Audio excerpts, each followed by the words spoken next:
Namanya Antonio Ricci, pria keturunan Sisilia, lahir dan besar di Napoli, Italia. Sejak muda ia sudah terbiasa hidup keras.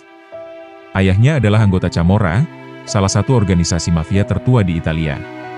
Sejak umur 12 tahun, Antonio sudah diajarkan cara menggunakan pistol dan menyelesaikan urusan keluarga dengan cara yang kejam. Di usia 25, Antonio sudah menjadi salah satu tangan kanan Don Silvano, bos besar yang mengatur perdagangan narkoba, senjata, dan pelacuran di wilayah selatan Italia. Hidupnya penuh kekerasan, kemewahan, dan ketakutan. Tapi ada satu hal yang selalu ia hindari, merenung. Karena setiap kali ia mencoba memikirkan hidup, pikirannya dipenuhi dengan darah, jeritan, dan wajah-wajah orang yang tak lagi bisa ia hitung jumlahnya, hingga suatu hari, kesetiaan yang ia banggakan dikhianati. Sebuah operasi polisi yang seharusnya mereka kendalikan ternyata jebakan. Don Silvano tertangkap, dan Antonio nyaris terbunuh oleh rekan sendiri yang ingin menyingkirkan semua saksi hidup. Ia melarikan diri ke Perancis, lalu berpindah-pindah tempat hingga akhirnya tiba di Istanbul, Turki, dengan paspor palsu dan identitas baru. Di Istanbul, ia hidup sebagai bayangan. Tak ada siapapun yang mengenalnya. Untuk pertama kalinya dalam hidup, Antonio bisa tidur tanpa pistol di bawah bantal, tapi ia juga tidur dengan mimpi buruk yang tak pernah berhenti. Suatu malam, saat hujan deras, Antonio berteduh di sebuah bangunan besar dengan kubah dan menara. Ia tidak tahu itu masjid. Hanya bangunan tua dengan cahaya hangat di dalamnya. Ia masuk, duduk di pojok, dan memperhatikan seorang pria tua dengan jenggot putih sedang membaca sesuatu dalam bahasa yang tak ia mengerti. Pria itu menghampirinya dan berkata dengan senyum, "Kau baik-baik saja, nak?" Ada sesuatu dalam tatapan pria itu yang membuatnya tidak ingin berbohong. Ia menjawab lirih, "Aku tidak tahu siapa aku sekarang."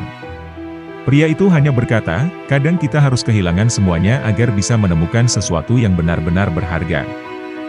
Pria tua itu adalah Imam Yusuf, seorang mualaf asal Inggris yang sudah menetap di Istanbul selama puluhan tahun. Perlahan-lahan, Antonio mulai sering mengunjungi masjid itu. Ia mendengarkan ceramah, bertanya tentang Islam, dan lebih dari itu, ia mulai merasa damai. Apa yang paling menyentuh hatinya adalah konsep taubat dalam Islam. Bahwa tak peduli seberapa besar dosa seseorang, Allah bisa mengampuni jika hambanya benar-benar bertaubat. Ia membaca tentang para sahabat Nabi yang dulu pembunuh, pemimpin perang, atau bahkan penindas, tapi berubah setelah menerima cahaya Islam. Ia menangis untuk pertama kalinya saat membaca kisah Umar bin Khattab, seorang pria keras yang menjadi pelindung kebenaran. Pada malam Jumat yang tenang, Antonio mengucapkan 2 kalimat syahadat di hadapan Imam Yusuf dan beberapa jamaah yang sudah ia kenal. Namanya berubah menjadi Abdullah, ia tidak lagi menoleh ke masa lalunya sebagai Antonio Ricci, tangan kanan mafia. Kini, ia menggunakan hari-harinya untuk membantu pemuda-pemuda bermasalah di Istanbul, para imigran gelap, anak-anak jalanan, dan mereka yang kehilangan arah hidup. Sudah 3 tahun sejak Abdullah meninggalkan dunia lamanya. Hidupnya sederhana. Pagi dia membantu membersihkan masjid, siang mengajar anak-anak membaca Al-Quran, dan malam ia mengisi waktunya dengan membaca buku-buku tafsir dan sejarah Islam. Wajahnya tenang, langkahnya mantap. Namun, kedamaian itu diuji saat seorang pria asing muncul di pintu masjid. Pria itu mengenakan mantel hitam, wajahnya tertutup sebagian oleh syal tebal. Tapi mata itu, Abdullah langsung mengenalinya. Marco, salah satu eksekutor yang dulu ia latih sendiri.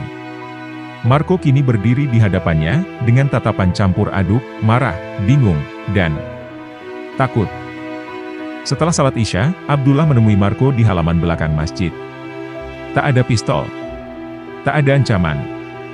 Hanya 2 orang lelaki dengan masa lalu yang terikat darah. Marco membuka percakapan dengan suara berat, "Aku pikir kau sudah mati, Antonio." Abdullah menjawab tenang, "Antonio sudah mati. Yang berdiri di depanmu sekarang adalah Abdullah." Marco tertawa getir. "Kau jadi orang suci sekarang? Setelah semua yang kita lakukan?" "Justru karena itu," Abdullah berkata pelan, "aku mencari ampunan. Dan aku menemukannya di sini." Marco datang dengan maksud tersembunyi. Ada informasi bahwa para mantan anak buah Antonio ingin dia kembali.